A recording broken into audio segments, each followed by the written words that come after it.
The first time I heard the voice of the true God, of the Godhead, of the God Self, of the aspecting and inner wisdom and knowingness that we can all access.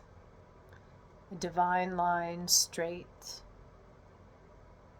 to the cosmic source, Mother, Father, Creatrix.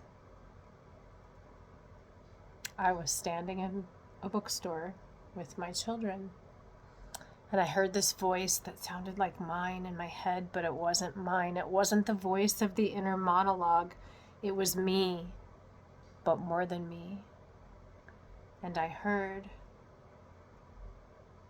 pause, breathe, be still, look down. You are on holy ground.